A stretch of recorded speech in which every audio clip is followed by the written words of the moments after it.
Okay, we're going to start the presentation now. So Theralase commenced operations 30 years ago, designing, developing, and commercializing cool laser therapy devices for sale to healthcare practitioners for pain treatment. We still operate this division, generating about $1 million a year in revenue. 15 years ago, we pivoted the company into a pharmaceutical company focused on the destruction of cancer using energy-activated small molecules. This presentation may include forward-looking statements.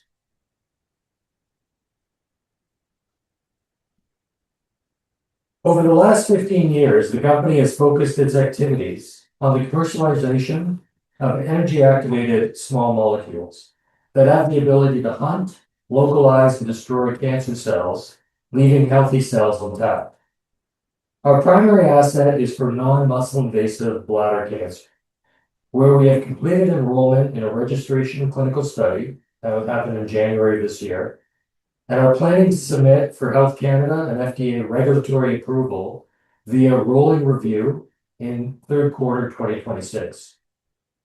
The clinical data is strong, demonstrating a 65% complete response rate at any point in time, 2 out of 3 patients, a 40% complete response rate at 15 months for those that respond, so 2 out of 5 patients, and a very strong safety profile. We plan to commercialize this technology internationally upon successful approval, commencing with Canada and the United States. We have a strong senior management team and work with world-class teaching hospitals in the clinical development of this technology. We have recently signed a collaboration clinical research agreement with Ferring, a large European private pharmaceutical company, to investigate the synergy between their drug Adstiladrin, an attenuated adenovirus, and our drug Ruvidar for bladder cancer. Both organizations believe that this combination will increase initial efficacy and duration of response. Our technology is protected by international patents: Canada, the US, Europe, Brazil, Russia, India, and China. 48 issued patents, 11 patents pending, covering the major economies of the world. Expiry of the base patents vary from 2033 to 2036, with the Hatch-Waxman Act able to extend these patents upon FDA approval for an additional 5 years, from 2038 to 2041. So lots of runway. In 2026, Theralase's strategic objectives are to complete patient follow-up in the bladder cancer clinical study, submit the clinical data to Health Canada and the FDA under rolling review, complete GLP tox for IV Rutherrin, commence a phase 0-1-2 adaptive clinical studies for glioblastoma multiforme, GBM, non-small cell lung cancer, NSCLC, muscle-invasive bladder cancer, NIBC, pancreatic and colorectal cancers. In 2027, we hope to achieve marketing approval of light-activated Ruvidar for NIBC in Canada and the United States, license light-activated Ruvidar for bladder cancer to a commercial partner, complete GLP tox for IV Rutherrin and topical Ruvidar.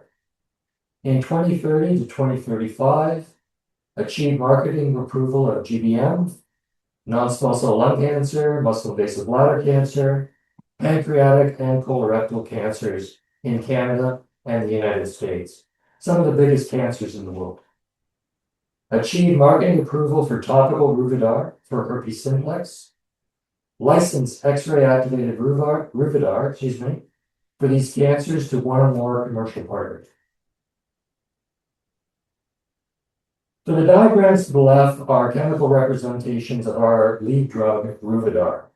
It's a 1 kilodalton molecule, so quite small, known as a small molecule.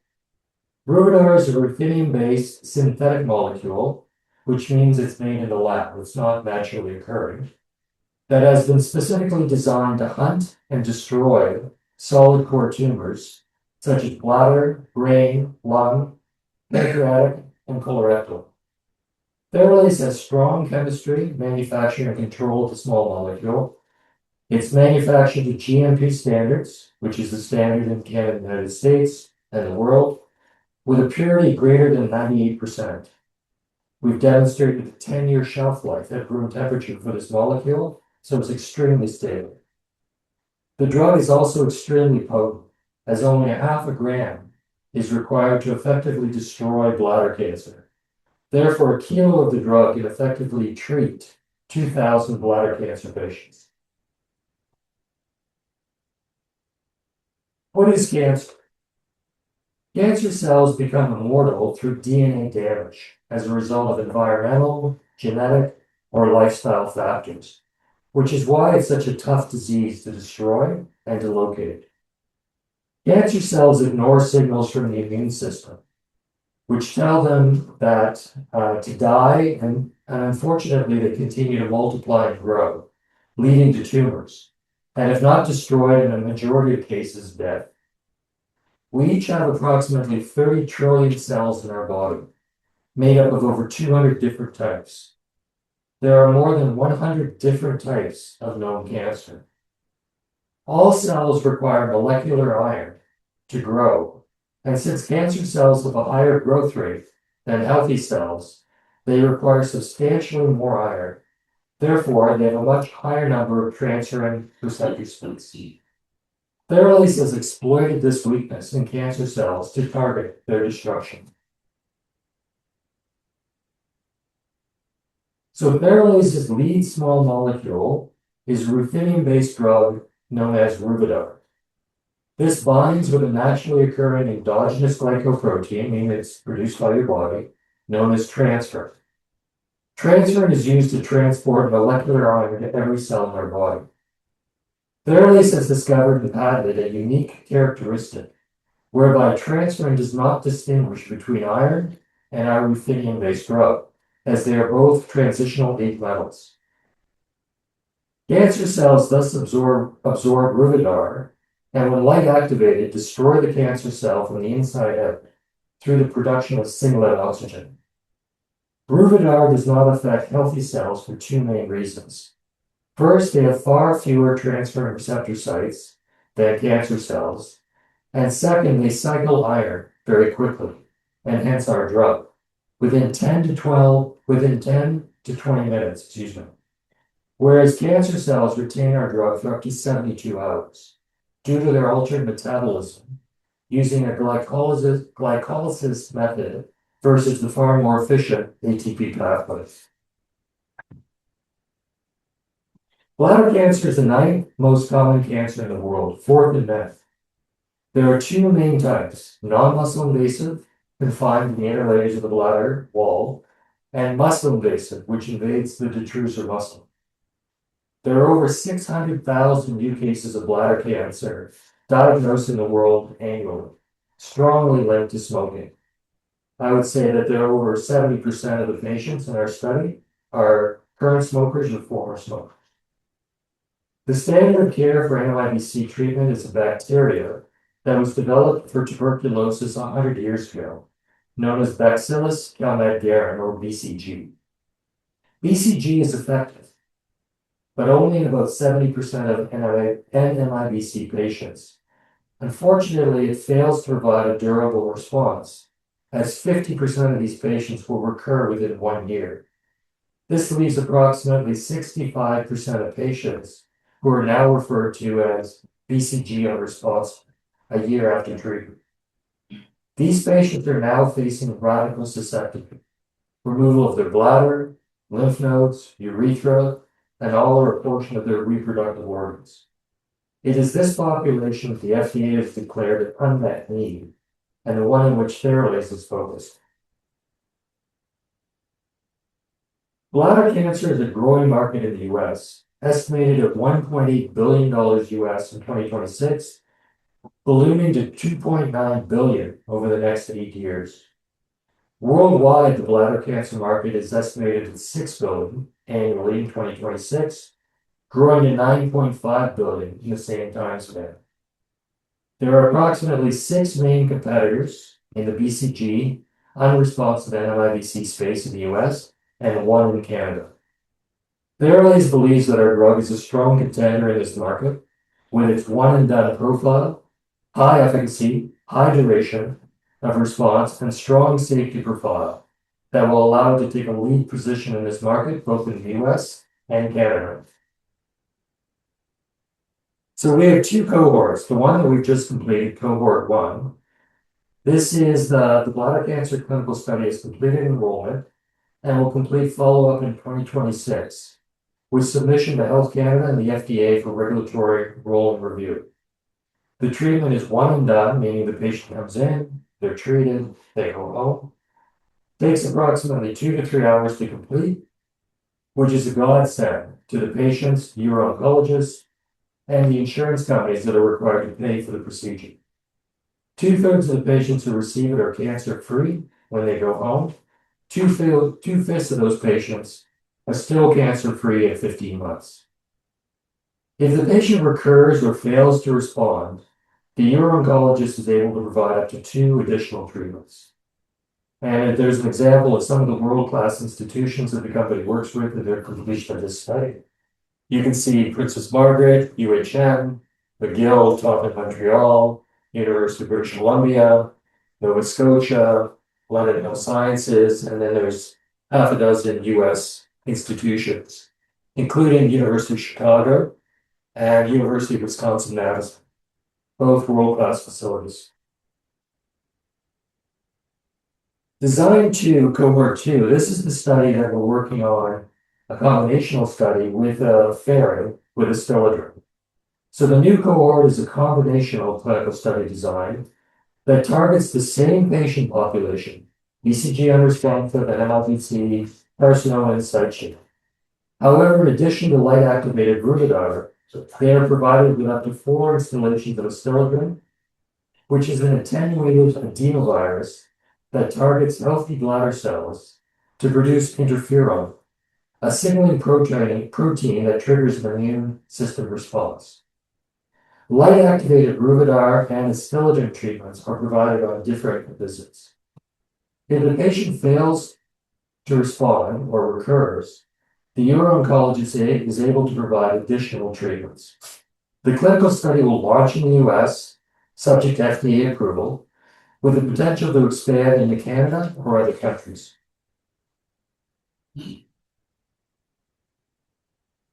They say a picture is worth 1,000 words. The picture on the left shows a diseased bladder with carcinoma in situ that has absorbed Ruvidar, the orange color.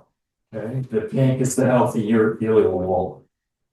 This picture demonstrates why carcinoma in situ is not easily resected, as it can spread across the entire bladder wall.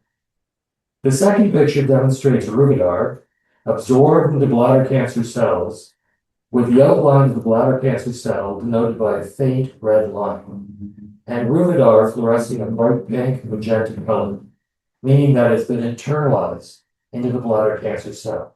So it's not a protein on the outside of the cell looking for a marker, like a PD-L1 or a PD-1 immunotherapy.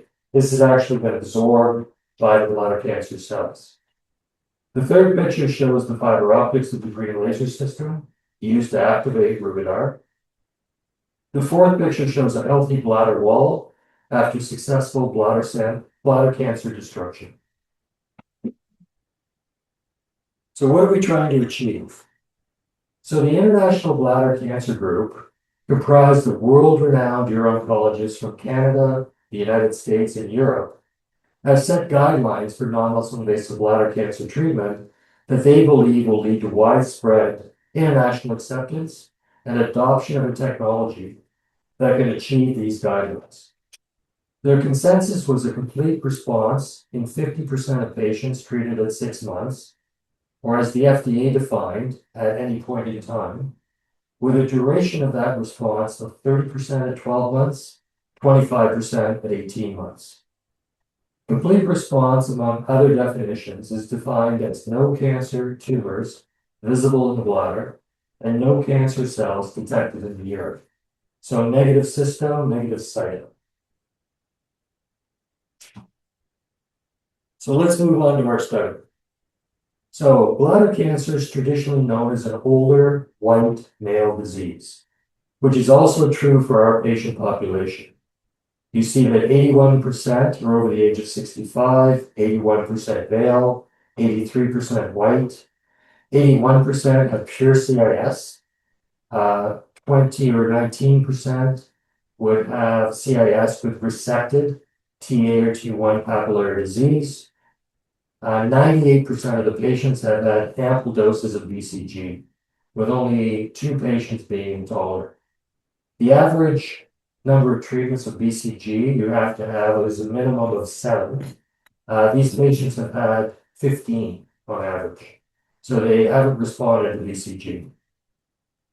The demographics of this disease are rapidly changing, mainly due to the prevalence of vaping among the younger generation, with patients as young as 20 years of age being diagnosed with bladder cancer. Here's our clinical data. 92 patients have been enrolled and treated in the phase 2 clinical study.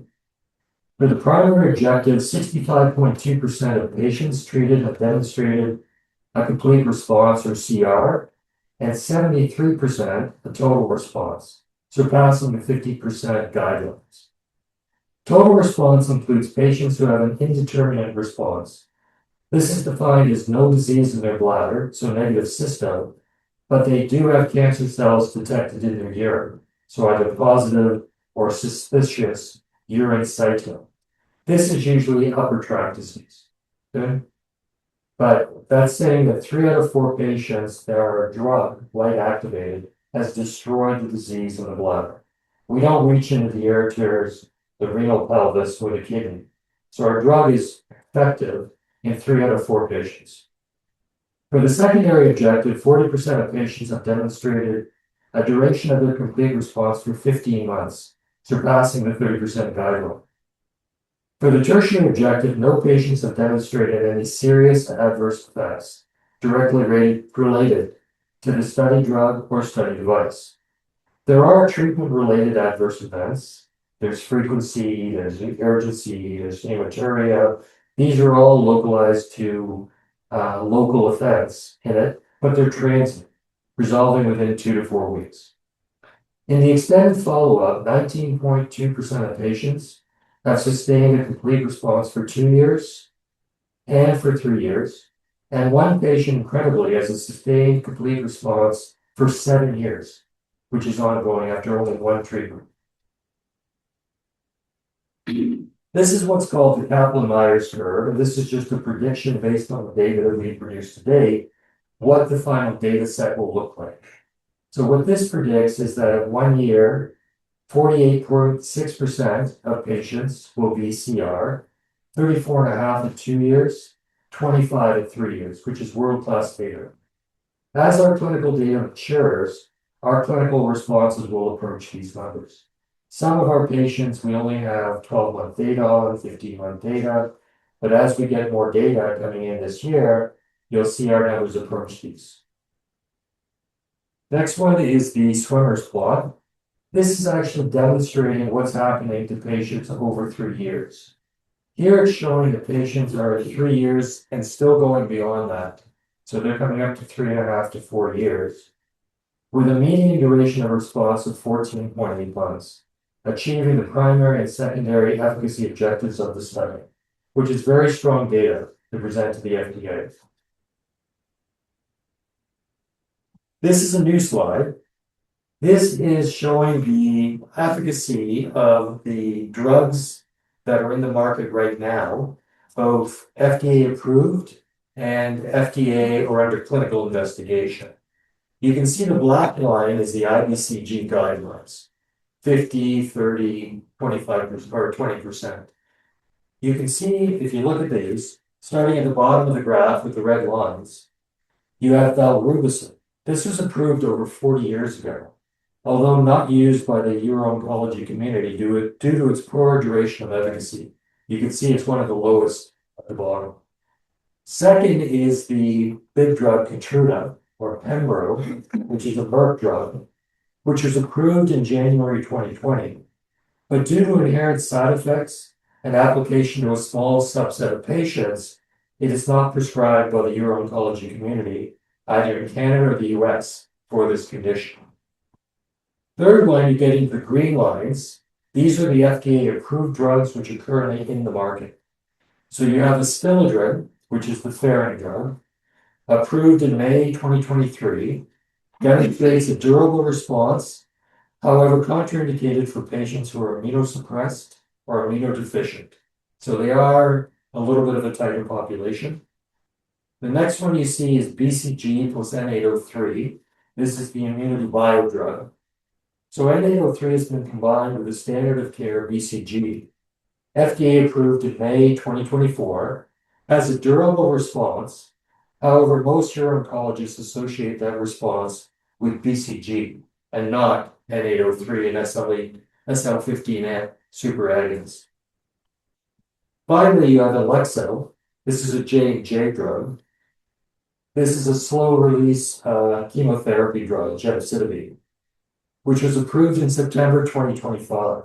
Strong initial efficacy, one of the strongest, up at around just over 80%, I think about 82%. However, the effects of its chemo quickly diminish over time. 24% of the patients treated in the study experienced serious adverse events related to the drug. It's chemo. It has side effects. In addition, past clinical research has shown that gemcitabine has little impact on preventing the progression of bladder cancer. So you want to just hang on to that slide. Go one back. So just hang on to that slide where we look at it. So there are 4 drugs currently undergoing clinical evaluation.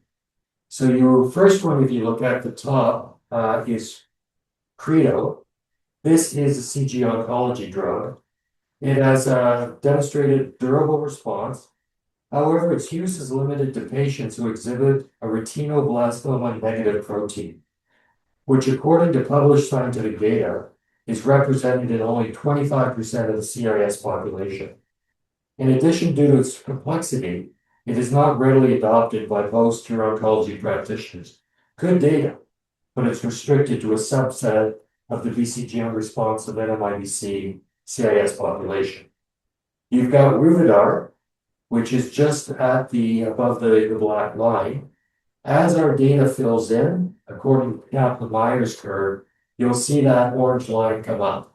And we're going to end up right in around where Spiladrin is, just below. Okay? But right into the sweet spot for the FDA-approved drugs. And then there's DETA, a non-viral gene therapy, and what's called TRL2 NOD2, which is an intravesical immunotherapy that are both reported poor durations of response, as shown in the previous graph. So you can see the orange lines. They start out fairly strong for DETA, for TRL2, but they drop very, very quickly. Now, the data set will fill in, okay? But you can see where we sit against multi-billion-dollar pharmaceutical companies. Very strong performance. Okay, next one. So this is just taking you through some of the drugs that are out there, what I've talked about, valrubicin and pembro not being currently used. You've got your FDA-approved guys, Spiladrin, BCG plus N803, and Alexo. And then you've got the 4 upcomers, Credo, Ruvidar, DETA, TRL2. Credo's got the strongest response, but it's got a limited patient population. Ruvidar has none of those restrictions. We treat all patients. DETA and TRL2 start off high, but drop pretty quickly. So now just wrapping up, we're just looking at our development timeline. We've got 92 patients completed, so enrolled and treated in the study. So we've completed our enrollment. Our target was 90. We'll follow up these patients in 2026, culminating with a submission to Health Canada and the FDA for a rolling regulatory review in third quarter 2026. Marketing approval, subject to FDA and Health Canada approval, is expected in early 2027 with commercialization thereafter, most likely through a licensing agreement. Although the technology consists of a drug device combination, The NDA will focus solely on the drug, as we're planning to put the device under a separate PMA approval later this year. So the device will go under a separate approval. That way the FDA is focused only on the drug.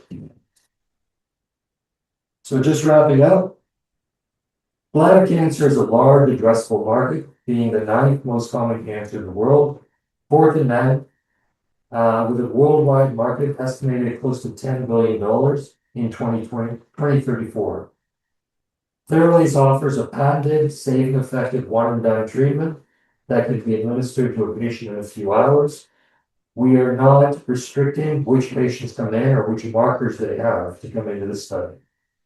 The technology hunts, localizes, and destroys bladder cancer cells, leaving healthy cells intact, while also activating the innate and the adaptive immune system as a secondary response. Healthcare and the FDA regulatory approval would lead to commercial access to these markets and significant revenues for the company. 2 out of 3 patients are able to achieve a complete response, with a duration of that response of 40% at 15 months, which is world-class data. Not reflected by our stock price, however. The Canadian company has a stock price of 24 cents Canadian, market cap of $71 million Canadian, about 52 million US.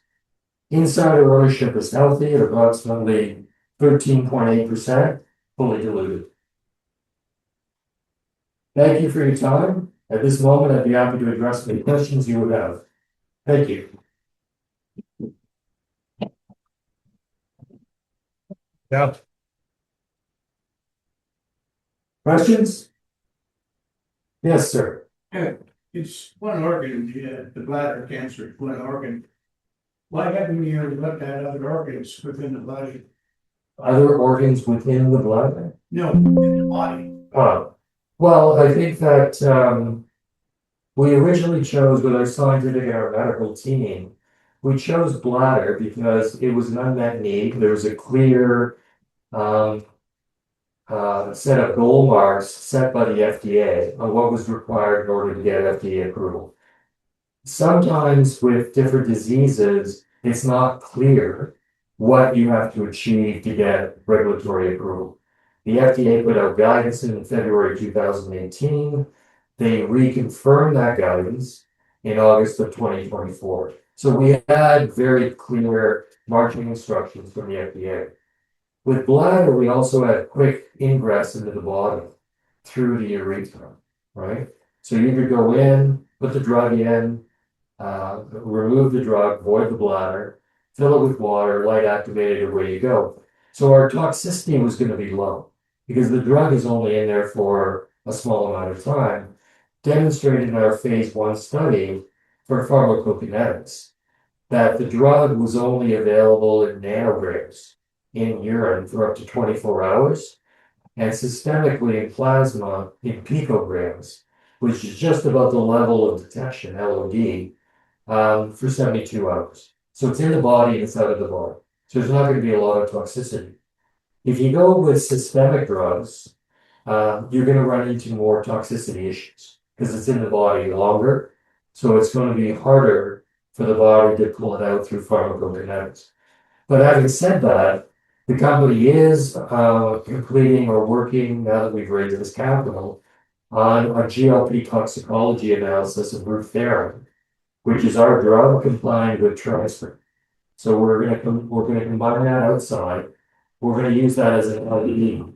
Once it goes into the body, it'll hunt and localize the cancer cells anywhere in the body. Right. So it'll cross the blood-brain barrier, which makes it very important for brain cancer.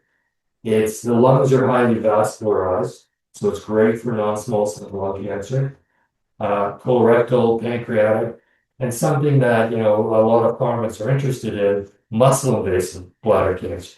There's not a lot you can do at that point. The only thing you have for muscle-invasive bladder cancer currently is radical cystectomy. You remove the organ, or what they're working on is what's called trimodal therapy. So trimodal therapy is where they use a TURB procedure, transurethral resection of the bladder tumor, and they resect as much of it as they can. And then they do radiation and they do chemotherapy. So they throw the kitchen sink out, right? Data's not bad, but there's obviously side effects associated with that.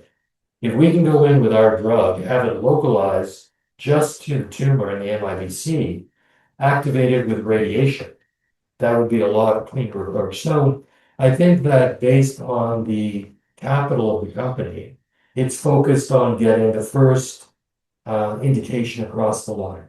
We want to get that done and on to Health Canada FDA approval. Now that we've closed our financing and we're able to move forward on a base shelf, I think that's where you'll see the company spread its wings into numerous other cancers. We're planning to start a phase 0 with 5 different cancers this year.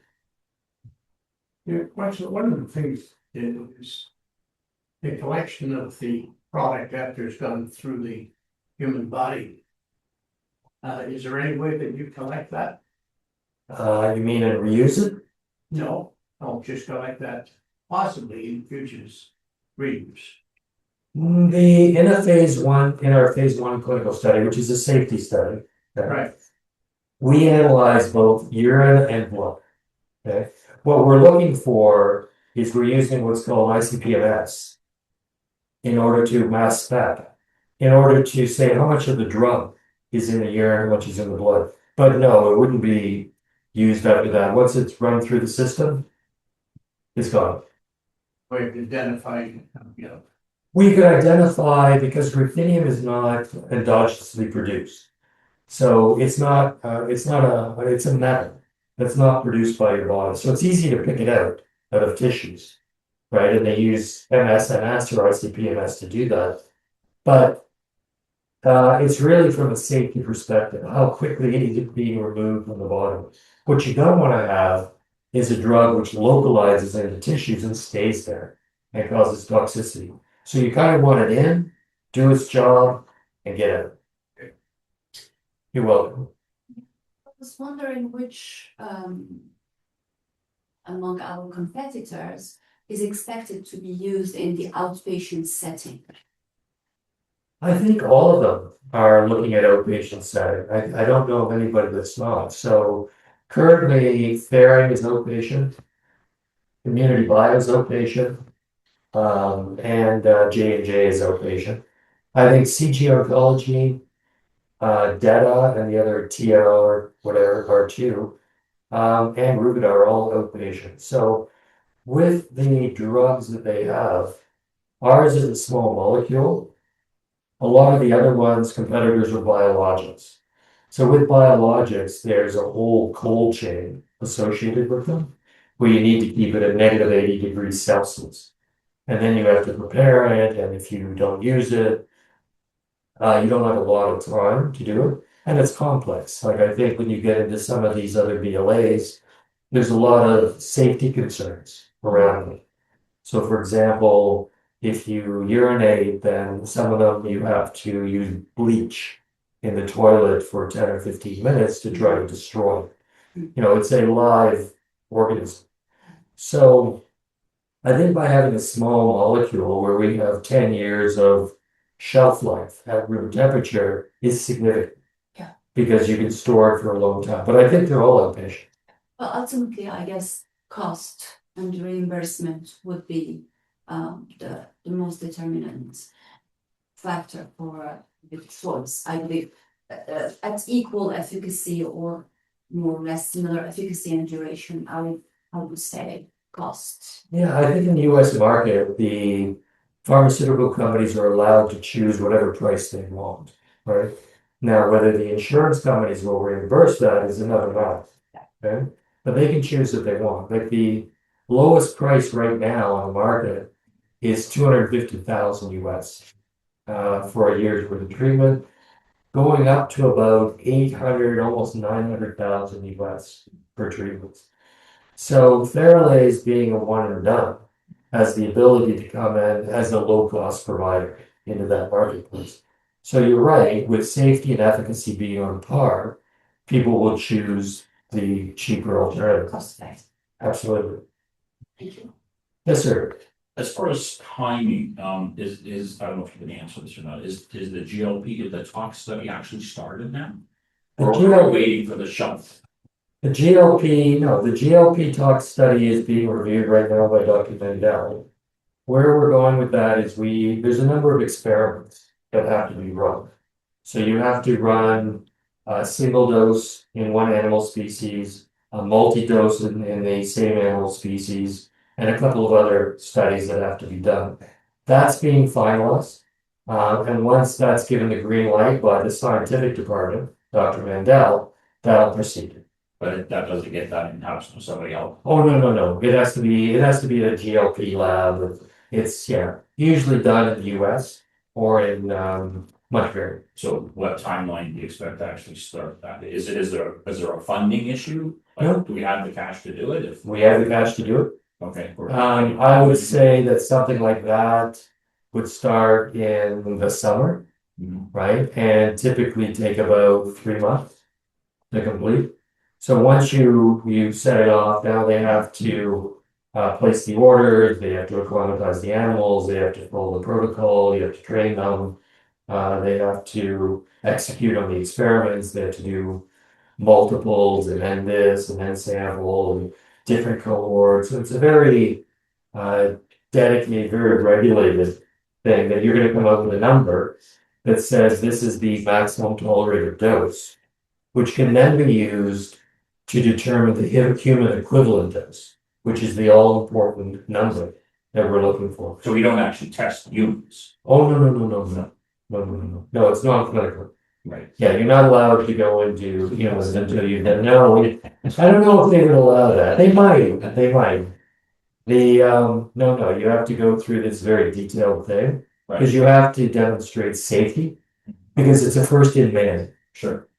But we don't need to get our shelf approved in order to do that. No. Okay.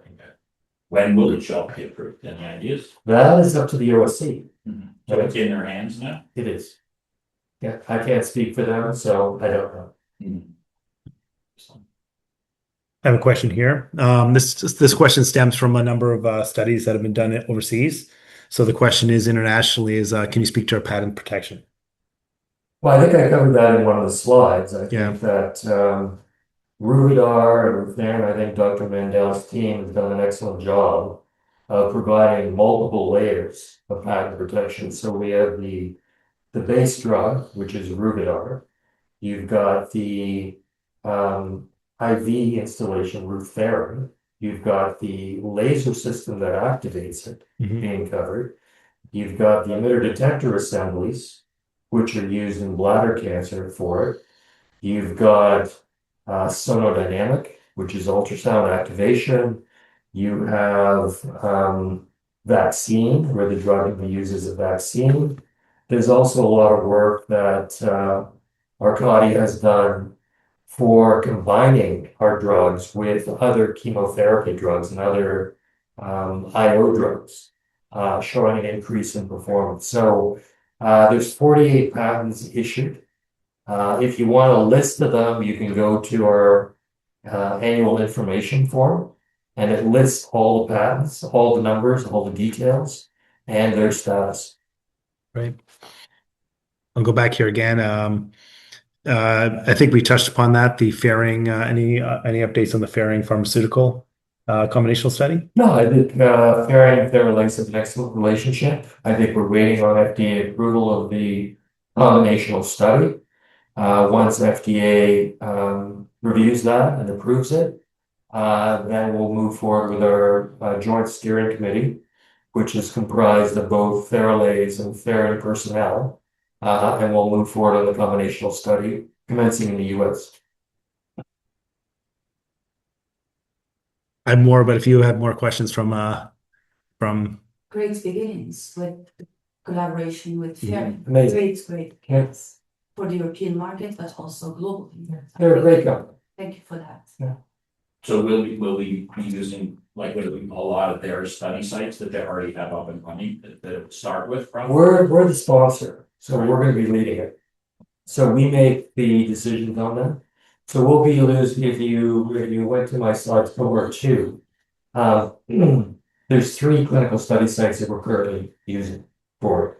Because we're only looking for about 20 patients. It's not a big study. Questions? Yeah, this one here, I think you touched upon it, but I guess I want to expand on it. Can you give more insights on Rutherrin and the upcoming clinical trials late 2026? Which should be first, GBM, non-small cell lung cancer, etc. And should we heard about MSAB nominations in 2027? Should we?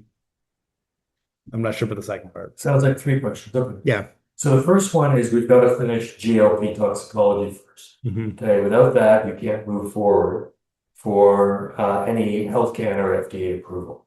So it'll all be subject to finishing that work first, which Dr. Mandel is working on. So you would expect that to be in third quarter, fourth quarter of this year, once it's all completed. Once that, the first thing we want to do is a phase 0 study for a number of cancers, GBM, non-small cell lung, MIBC, pancreatic and colorectal. Here, what you're looking for is injecting the drug into patients who are already scheduled for a biopsy. So if they're already scheduled for a biopsy, then what we could do is, under informed consent, of course, inject the drug, have it localize those tumors, have the biopsy taken as part of their standard of care, and then use ICP-MS to determine how much drug is in that tumor. So you're going to have to get the drug into the tumor, otherwise we're not going to get this to work. So the first thing is, how much is in the tumor and over what time spans? So we're going to do work on what's called a phase 0 study. Once we can demonstrate that the drug is in the tumor in sufficient quantities for us to activate it, that's when we go full steam on a phase 1 safety study and then into a phase 2 efficacy study. But we've got to prove that the drug's there. Great. Just because it's on the same point, will these clinical studies be more focused in the US, or will we also be continuing to work with Princess Margaret?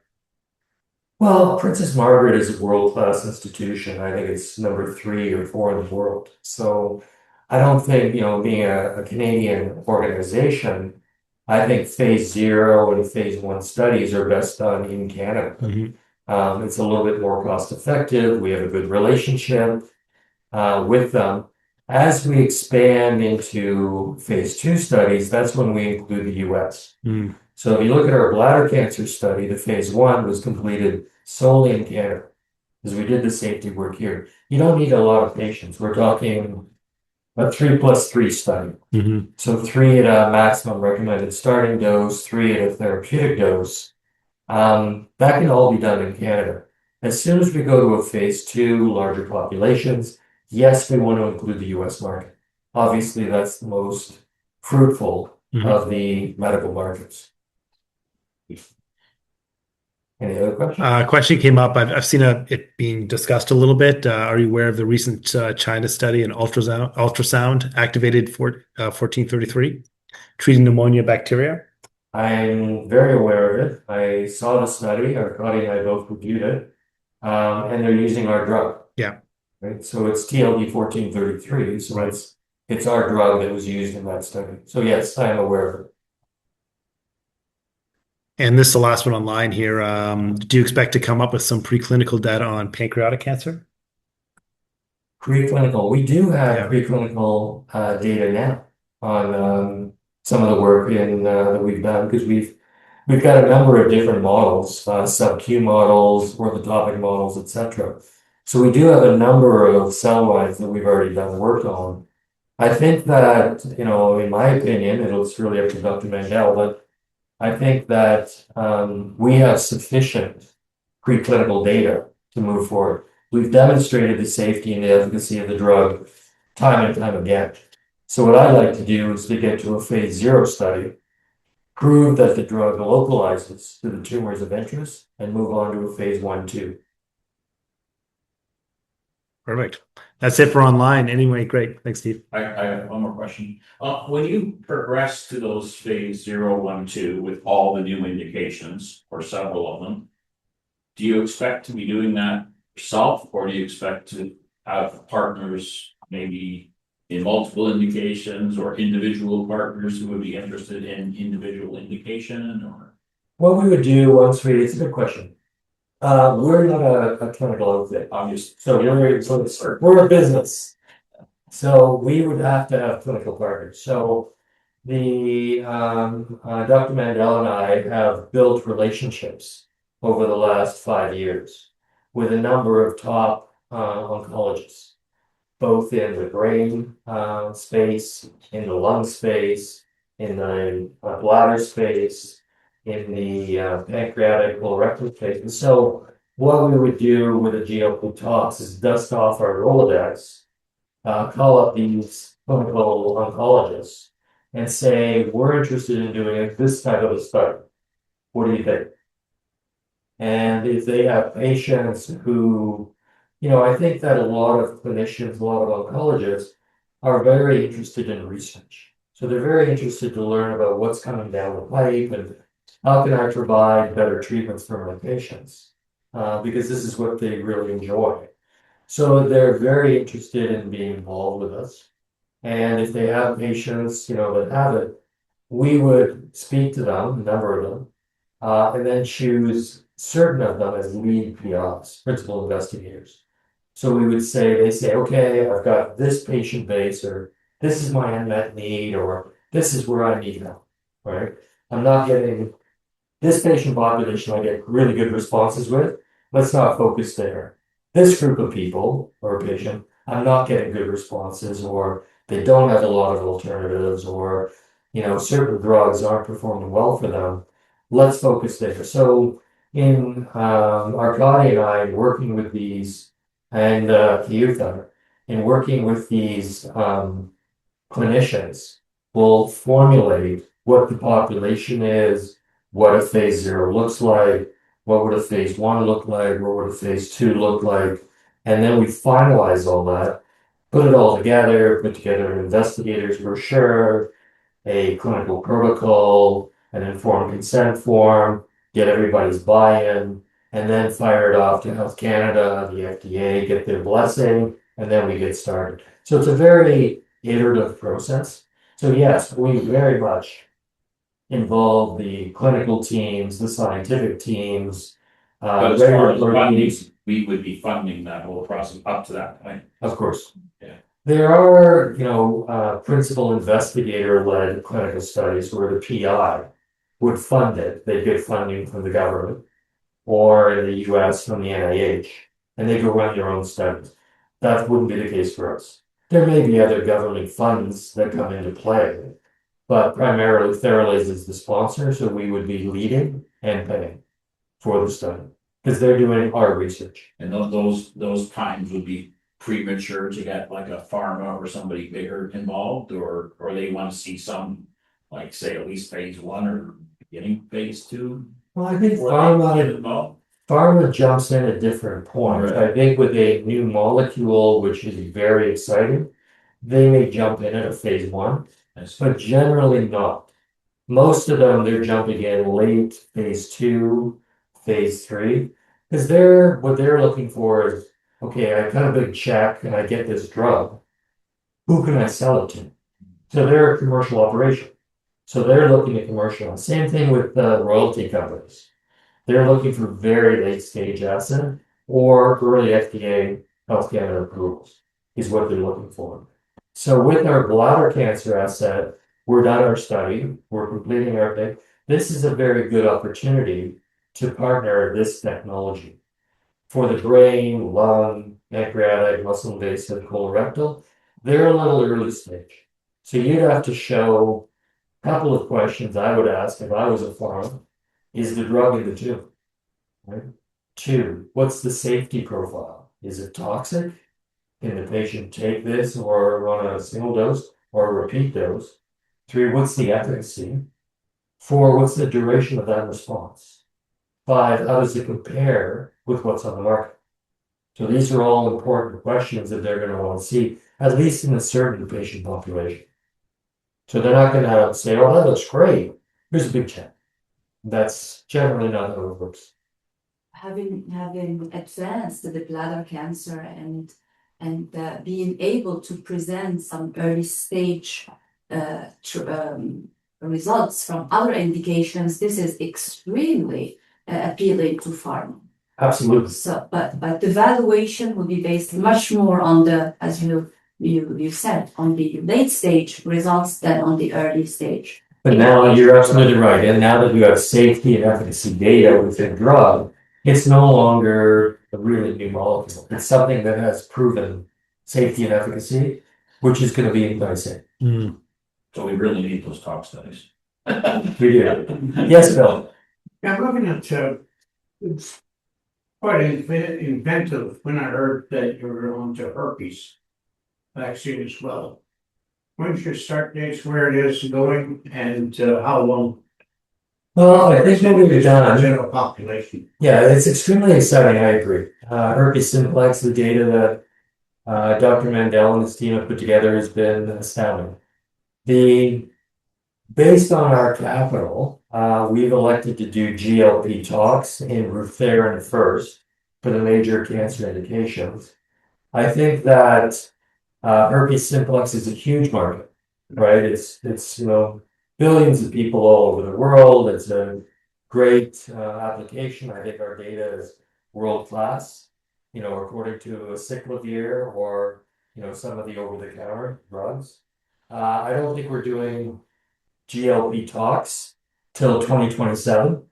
Based on that, we could move into clinical studies. So I think that the focus for the company is finish the bladder cancer, get all that data in, get it in place with the regulators. While the regulators are working on it, work on GLP tox for Rutherrin, because that opens up all the oncology indications. Start going down that direction. As that gets underway and we prove safety and efficacy in those data sets, then we would go to GLP tox. We'd use the same groups, do GLP tox for topical Ruvidar, and then start marching down that whole phase 1, 2, 3 platform for herpes simplex. I just thought that would basically pay your bills if you got that at first. It would. It's a lot of work though. I think all of these indications are work. So based on the capitalization of the company, we thought it prudent to do GLP talks on the oncological indications first, then move into herpes. We haven't put it on the back burner. It's still there, but we've got to march down the path. They're talking maybe 28, 29, 30. No, I think with herpes simplex, the beauty of that disease, if you can say that, is that according to FDA guidelines, they're really only looking at 2 weeks because there's 2 ways of approaching it. One, are you treating it, the lesions, or are you curing the disease, like preventing it reoccurrence?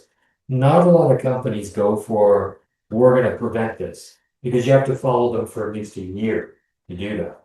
The question is, the FDA knows that if you just leave it on its own, it'll resolve in 2 weeks.